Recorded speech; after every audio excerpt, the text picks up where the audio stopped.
our final speaker for the opening panel is Reza Mohajerinejad.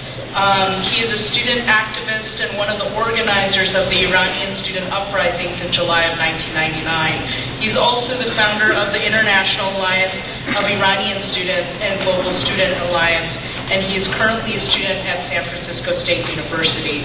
He is also the author of Live Generation, Iran's 1999 student uprising that opened the door for secular democracy. Please welcome Reza.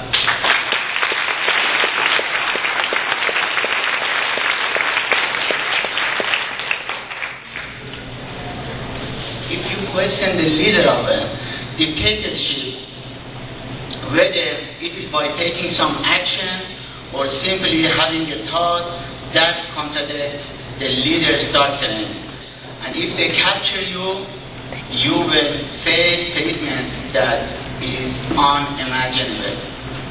If you question the leader of a dictatorship, you will be imprisoned. If you question the leader of a dictatorship, you will become a political prisoner.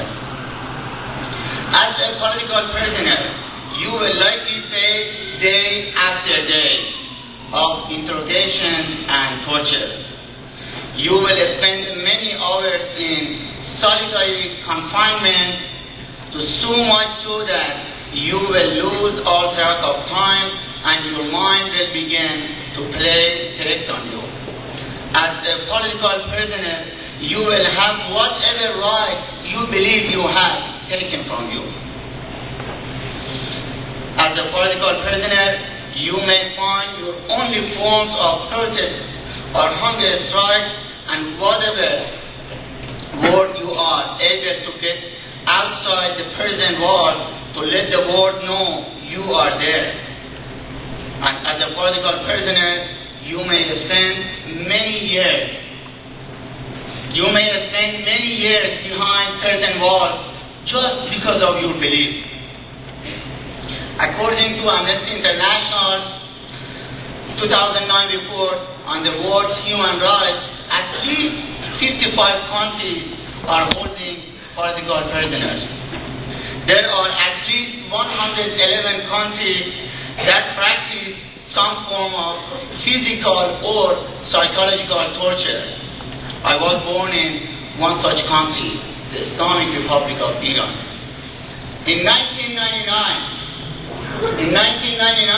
I spent 137 days in Tuhi, what was then a sacred prison reserved for anyone who was suspected of questioning the supreme leader. I was one of the student organizers of the 1999 uprising in response to the dorm attack on Tehran University. Yes, dorm attack. Tuhi was a violent place that practiced the worst kind of torture. I was a political prisoner. Later, when I was released from Evin prison, I escaped Iran, came to the US. Now, if you will, fast forward 9 years to the Islamic regime presidential elections of 2009. When a second term was handed over to Mohajerinejad, activists came out in numbers never before seen in the last 31 years of theocratic rule in my country. Unlike 1999, this time we saw not just a student came in protest. We saw old, young, men, women, students, laborers, bazaris, and other kind of businessmen. The government's response has been very harsh.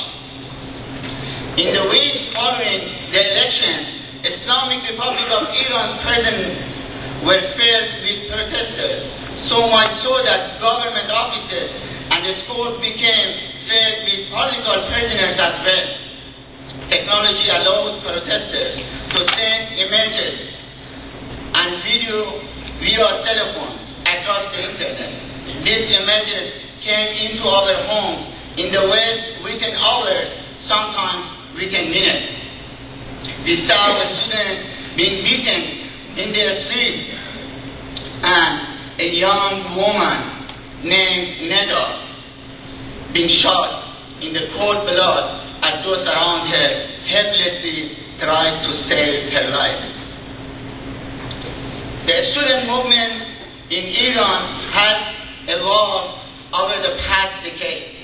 There is a new generation, what I like to refer to as the live generation. These are the students who have shown unbelievable bravery. They are the young generation. They are the youth of Iran who night after night shouted chants from the rooftops. They sent tweets, posted video clips, wrote blogs, posted on Facebook to bring awareness to the world about what was happening to them in Iran.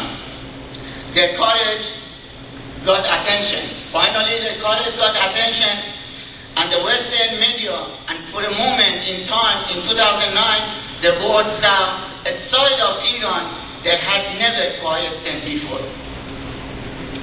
Majid Tavokaloi is a student leader in Iran who has become one of Amnesty International special focus cases. He is a student of Tehran Amir Kabir University of Technology, and he is truly one of the voice of the live generation of Iran's student movement. When he was captured last December, after a speech in remembrance of a student there in Iran, the Islamic Republic of Iran attempts to marginalize Majid by posting photos of him in women's compulsory Islamic dress or hijab. The government's attempt at humiliation, however, backfired. Male supporters of Majid all over the world began posting photos of themselves wearing the Islamic scarf in protest to anywhere in the world to support Tavokaloi. They sparked a movement of solidarity with not with one person, just with Majid, with all of people in Iran, especially with the women of Iran, sending a message to the world. Until Iranian women are free, Iran will not be free. Majid Tavokaloi is 24 years old, and he is serving an 8.5-year sentence in Iran as a political prisoner. From Tavakoli's writings and from his speech, it is obvious that he believes in freedom for Iran, and that he believes in secular democracy.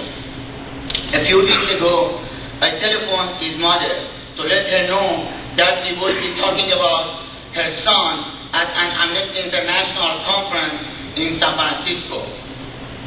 I wanted to ask her if there was anything she wanted to let the world know about her son.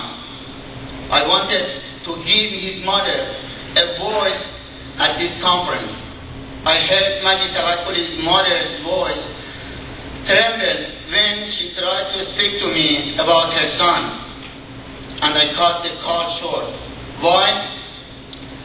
Well, it may have helped her to know we are here to supporting Majid from California. I wish I could instead tell her that her son was free. Majid is only one of many political prisoners all over the world.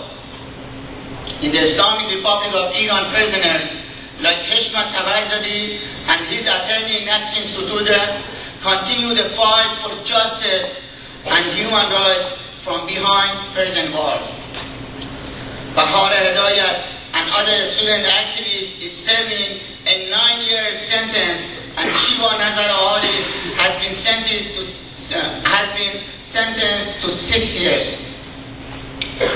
Today I ask you to remember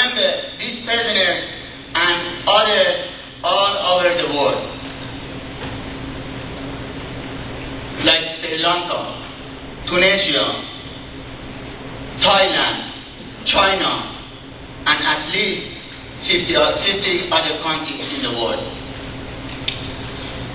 We can only dream of a day when there will be no need to speak about political prisoners.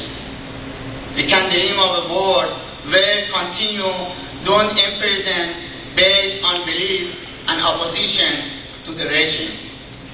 Until that day, I ask you to join me in remembering and giving voice to all our political prisoners in the world. Thank you.